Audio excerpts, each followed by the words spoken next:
Hi friends, welcome to my YouTube channel Students Weak Point. Today I am going to explain you about perimeter and area in easy explanation. So this is our part 1. इससे previous video में भी मैंने एक video बनाई थी, बहुत पहले बनाई थी, जिसमें मैंने पेरीमीटर और एरिया के बारे में बताया था कि पेरीमीटर क्या होता है, एरिया क्या होता है और कुछ आपको रेक्टेंगल और स्क्वायर के बारे में बताया था। इस वाले जो हमारा टॉपिक है पेरीमीटर एंड एरिया का, इसमें हम थोड़ा सा एडवांस लेकर चलेंगे। So let's start. So our starting with perimeter. What is perimeter? The perimeter of a closed plane figure is the length of its boundary. Closed plane figure जैसे कि square, rectangle, pentagon, hexagon, octagon, ये सारे आपके close plane figure है। लेकिन अगर मैं बात करूँ सर्कल की, तो circle is not a closed plane figure. ठीक है, जैसे सर्कल कोई एक क्लोज प्लेन फिगर नहीं हुआ, स्फेयर कोई क्लोज प्लेन फिगर नहीं हुई, कोन एक क्लोज प्लेन फिगर नहीं हुआ। ठीक है, क्लोज प्लेन फिगर वही होती है जो लाइन सेगमेंट से बनती हैं। अब हम बात करते हैं पेरीमीटर की। सो कोई भी क्लोज प्लेन फिगर जैसे कि रेक्टेंगल, ट्रायंगल, उसका पेरीमीटर होता है उसकी बाउंड्री की लेंथ। क्या होती है? उसकी बाउंड्री की लेंथ। ठीक है, कि उसकी बाउंड्री की लेंथ कितनी। फॉर एग्जांपल मैंने एक थ्रेड से रेक्टेंगल बनाया। ठीक है, तो रेक्टेंगल बनाया तो उसकी थ्रेड की कितनी लंबाई है, मीटर में है, सेंटीमीटर में है, उसकी कितनी लंबाई है उस थ्रेड की जिससे मैंने वो रेक्टेंगल बनाया, तो वो ही होता है आपका perimeter. So perimeter of every close plane figure is the sum of all sides. कोई भी जैसे फिगर है, चाहे आप पेंटागन ले लो, चाहे स्क्वायर ले लो, you can take any figure, but this is closed plane figure. कोई भी आप क्लोज प्लेन फिगर लो, उसका अगर आपको पेरीमीटर निकालना है तो हर एक क्लोज प्लेन फिगर का क्या होगा perimeter? Sum of all sides. और ये भी तभी होगा जब सारी साइड्स गिवन होगी। वो भी आपका डिपेंड करता है कि साइड्स कैसे है। फॉर एग्जांपल मैं अगर स्क्वायर ले लेती हूँ तो स्क्वायर की सारी साइड्स बराबर होती है, तो अगर हमें इसमें एक साइड भी मिल जाए ना, तो हम उसका पेरीमीटर इस फॉर्मूले से निकाल सकते हैं।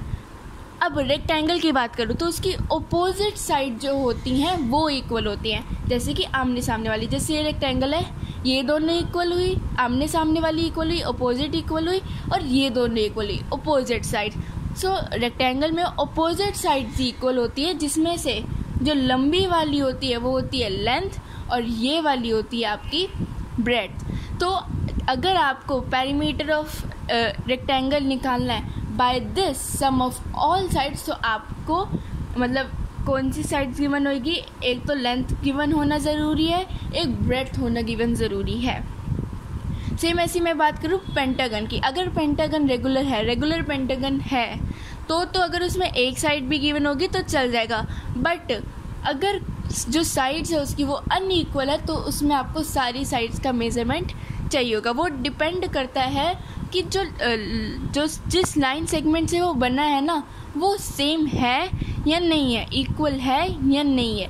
इक्वल है चाहे अनइक्वल है, आप उसका सम ऑफ ऑल साइड से निकाल सकते हो। बट अगर अनइक्वल है तो आपको सारी साइड्स गिवन होना बहुत ज़रूरी है। अगर सारी साइड्स गिवन नहीं है बट वो अनइक्वल है तो आप उसका पेरीमीटर नहीं निकाल सकते। अब हम बात करते हैं फॉर्मूलाज की। तो कुछ अलग अलग फॉर्मूलाज होते हैं पेरीमीटर निकालने के लिए। सो यहाँ पर सबसे पहले हम बात करते हैं perimeter of square. Perimeter of square तो या तो आप निकाल ही सकते हो सम ऑफ ऑल साइड्स, जिसको मैं हर फिगर में रिपीट नहीं करूँगी।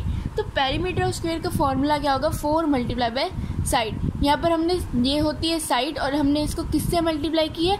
4 से मल्टीप्लाई की है। 4 से हमने क्यों मल्टीप्लाई की है इसे? क्योंकि इसकी 4 साइड्स होती हैं और सारी इक्वल होती हैं, इसीलिए हमने इसको 4 से मल्टीप्लाई किया है। सो 4 मल्टीप्लाई बाय साइड, यहाँ पर ईच साइड आपको 5 सेंटीमीटर गिवन है। So 4 multiply by 5 is equal to 20 centimetre. अब ये सोच में नहीं पड़ जाना कि स्क्वायर की अब एक ही साइड गिवन है तो बाकी साइड तो गिवन नहीं है, तो हम इसका सम ऑफ ऑल साइड से कैसे निकालें। मैं आपको ये चीज़ बार बार रिपीट कर रही हूँ कि इसकी सारी साइड्स बराबर होती है। अगर सारी साइड्स बराबर नहीं हुई तो स्क्वायर होगा ही नहीं।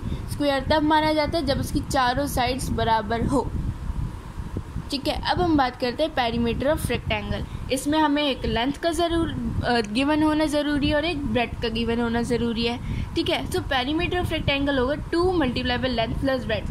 पहले इस लेंथ को और इस ब्रेड्थ को प्लस कर देंगे, इनको ऐड कर देंगे, फिर ऐसे ही सेम लेंथ भी एक और है, ब्रेड्थ भी एक और है, इसीलिए जो इनका सम होगा उसको हम 2 से मल्टीप्लाई कर देंगे। ठीक है, सो 2 × लेंथ प्लस ब्रेड्थ। हम इसको अलग वे से नहीं निकाल सकते, मतलब फॉर्मूला अलग वे से नहीं बना सकते। उसका वही फॉर्मूला रहेगा जो आपको गिवन होता है। So 2 × length plus breadth is equal to 2 × 8 + 4। 8 + 4 कितना होता है? 12 होता है। So 2 × 12 is equal to 24 centimetre. अब ये तो हमने पहले भी किया हुआ था। अब हमारी बात आती है पेरीमीटर ऑफ अ सर्कल। तो सबसे पहले तो आप ये पढ़ो, perimeter of a circle is known as the circumference of a circle. अगर मुझे सर्कल का पेरीमीटर निकालना है तो मैं उसको ये नहीं बोलूँगी कि मुझे सर्कल का पेरीमीटर निकालना है, मैं ये बोलूँगी कि मुझे सर्कल का सर्कमफ्रेंस निकालना है। यानी कि सर्कल के पेरीमीटर को ही हम बोलते हैं सर्कमफ्रेंस। ठीक है, तो अगर मैं बात करूँ इसके पेरीमीटर की तो उसका पेरीमीटर का फॉर्मूला क्या होता है? 2πr, यानी कि 2 × पाई × रेडियस 2πr। और यहाँ पर पाई की वैल्यू क्या होगी? 22/7 और 3.14 यहाँ पर पाई की वैल्यू होती है। पर फिर से रिपीट कर देती हूँ, पाई की वैल्यू 22/7 होती है। ठीक है, या फिर 3.14 भी होती है। और इसका पेरीमीटर क्या होता है? Circumference 2πr। और हाँ, एक बात याद रखना, आपको ये तो बोलो है कि आपको इसका सर्कमफ्रेंस निकालना है, बट आपको ये भी गिवन हो सकता है कि यहाँ पर पाई की वैल्यू 3.14 लेकर ही निकालनी है। क्वेश्चन में अगर गिवन होगा कि आपको जो इसका सर्कमफ्रेंस है ना, उसमें जो पाई की वैल्यू लोगे वो 3.14 ही लोगे। मतलब उसमें जो आप उसका सोल्यूशन लिखोगे ना, तो उसमें पाई की वैल्यू आपको यही लेनी पड़ेगी। ये आप नहीं ले सकते 22/7। क्यों नहीं ले सकते? क्योंकि क्वेश्चन में गिवन है। तो क्वेश्चन में हमें ध्यान देना पड़ेगा कि अगर कौन सी वैल्यू गिवन है कि आपको इस फॉर्मूले से निकालना है या इस फॉर्मूले से निकालना है। अगर नहीं गिवन सो बेटर मेरे ख्याल से तो 22/7 ही है। अब हम बात करते हैं अपने एरिया की। तो एरिया आपका क्या होता है? एरिया और पेरीमीटर में मैं आपको डिफरेंस बताती हूँ, तभी आपको दोनों क्लियर होंगे। ठीक है, जैसे मैं यहाँ पर एक फिगर बनाती हूँ, स्क्वायर ही बना लेती हूँ।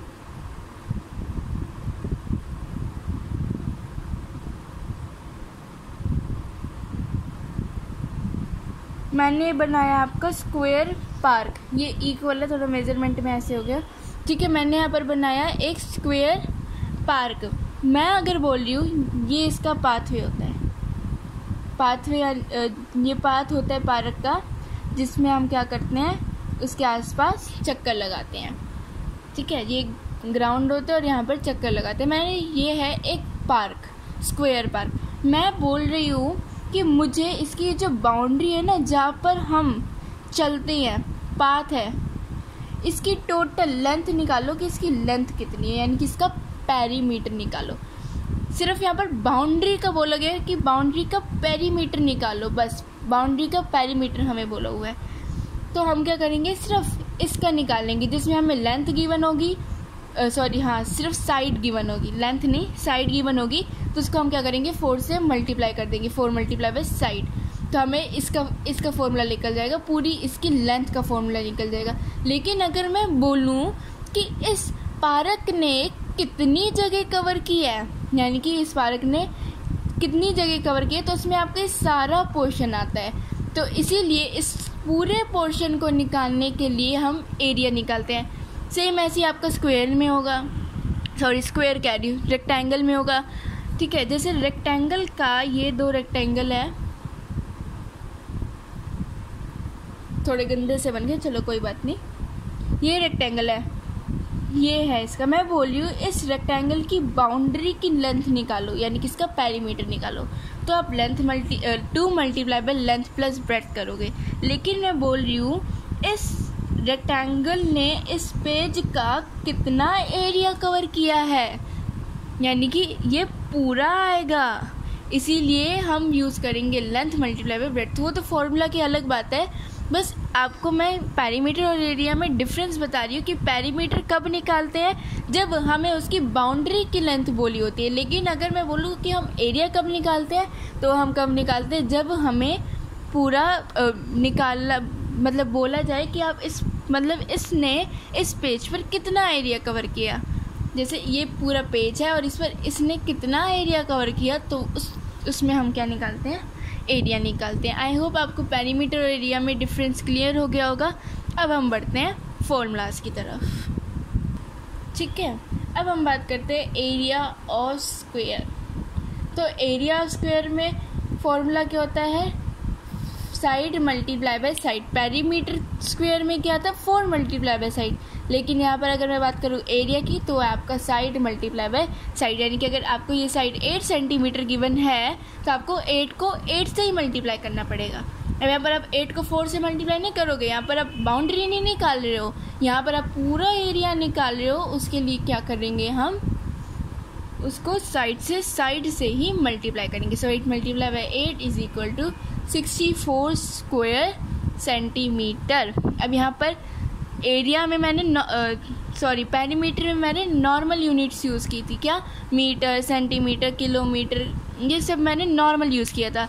लेकिन अगर मैं बात करूँ एरिया की, तो एरिया आपका स्क्वायर यूनिट्स में लिखा जाता है। बहुत इंपॉर्टेंट बात है, हम इसको क्वेश्चन सॉल्विंग में भी अगर हम करें तो भी हम इसमें मिस्टेक करते हैं, और अगर ये फिलअप में आ जाता है तो भी हम इसको नहीं कर पाते हैं। So you just remember that area always be written in square units.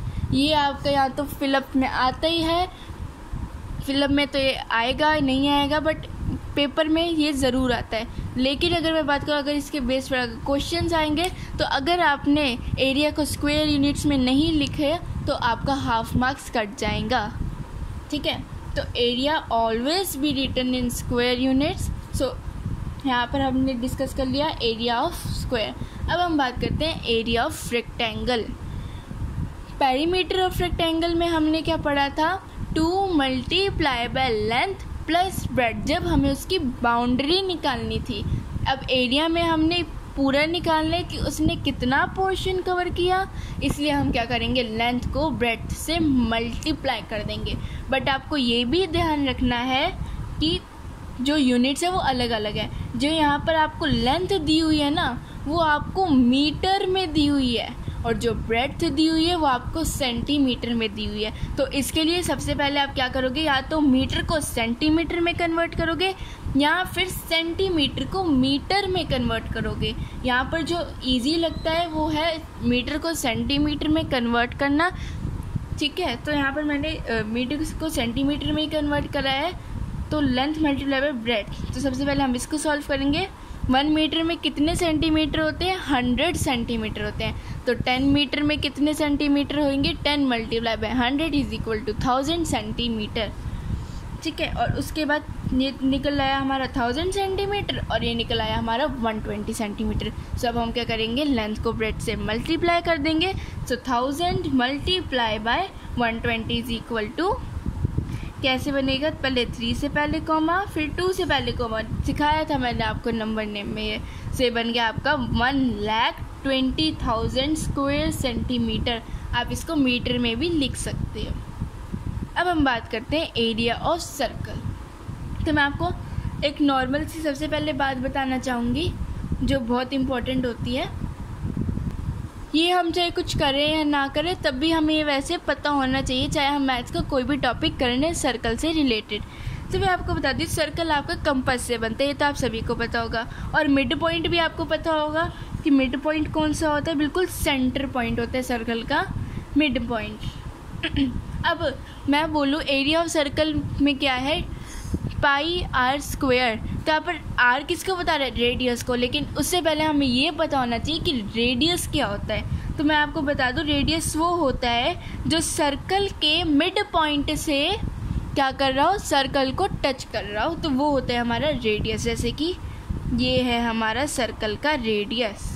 मैं बोलूँ कि ये हमारा वो नहीं हुआ रेडियस, क्यों नहीं हुआ, क्योंकि सर्कल से सर्कल को टच कर रहा है। और रेडियस क्या होता है, मिड पॉइंट से सर्कल को टच कर रहा है। मिड पॉइंट से सर्कल को जितनी भी लाइंस टच करती हैं वो सारी होती हैं आपकी रेडियस। अगर मैं बात करूँ डायामीटर की, तो डायामीटर आपका वो होता है, वो भी मिड पॉइंट से ही गुजरता है, ठीक है। अगर वो मिड पॉइंट से नहीं जाएगा तो डायामीटर नहीं होगा। डायामीटर हमेशा मिड पॉइंट से जाता है और रेडियस भी। तो ये होगा आपका डायामीटर। डायामीटर में क्या होता है, सर्कल को दोनों तरफ से सर्कल को टच करता है, बट वो मिड पॉइंट से पास होना चाहिए। अगर वो मिड पॉइंट से पास नहीं हुआ तो वो डायामीटर नहीं होगा। मिड पॉइंट से पास होगा तभी वो डायामीटर होगा। और अगर वो मिड पॉइंट से पास नहीं हुआ, वो सर्कल से ऐसे सर्कल को टच कर गया, फिर क्या होगा, फिर आपकी बन जाएगी कोड, CHORD, कोड बन जाएगी। सर्कल से सर्कल को टच करना हो जाएगा कोड, मिड पॉइंट से सर्कल को टच करना हो जाएगा रेडियस, और सर्कल टू सर्कल को टच करना होगा डायामीटर, बट मिड पॉइंट से गुजरना चाहिए। अब मैं वैसे आपको एक बात बता दूं कि डायामीटर हमारी लॉन्गेस्ट कोड होती है सर्कल में। Diameter is the longest code in the circle. तो चलो पहले अपने टॉपिक पर आ जाते हैं। तो एरिया ऑफ अ सर्कल क्या होता है, πr²। हमने इसका पेरीमीटर क्या पढ़ा था, 2πr। क्या पढ़ा था हमने इसका पेरीमीटर, 2πr रीड करा था। लेकिन इसका एरिया क्या होता है, πr²। अब हम इसको ये नहीं बोल सकते πr2, हम इसको बोलेंगे πr², या फिर हम इसको बोल सकते हैं πd। सपोज करो आपको क्वेश्चन में रेडियस नहीं गिवन, डायमीटर गिवन ना, फिर आप क्या फॉर्मूला लगाओगे, πd। और पाई की वैल्यू मैंने आपको पहले ही बता दी, 22/7 और 3.14। अगर डायमीटर गिवन हुआ तो आप πd लगाओगे, और अगर आपको डायमीटर गिवन हुआ तो पहले आप उसको रेडियस में भी कन्वर्ट कर सकते हो। कैसे कन्वर्ट कर सकते हो कि रेडियस जो होता है वो डायमीटर का हाफ होता है, इसीलिए आप पहले उस डायमीटर को 2 से डिवाइड कर लो तो रेडियस निकल आएगा, फिर उसका एरिया या पेरीमीटर जो भी निकालना है निकाल लो। या फिर अगर ये काम नहीं करना है तो एरिया के लिए हमारा फॉर्मूला क्या होता है, πd। ये तो था हमारा बेसिक पेरीमीटर एंड एरिया का। जो हम इसके बेस पर जो क्वेश्चन सॉल्विंग होगी वो हम अपने पार्ट 2 में करेंगे। तो आई होप आपको इसका पूरा बेसिक क्लियर हो गया होगा। मैंने हर ईच पॉइंट मैंने आपको इस वीडियो में समझाया है, और एंड आई होप कि आपको एक पॉइंट भी ऐसा नहीं होगा जो आपको समझ में नहीं आया होगा। अगर आपको ये वीडियो पसंद आई हो तो please like this video and share this video and please also subscribe my channel।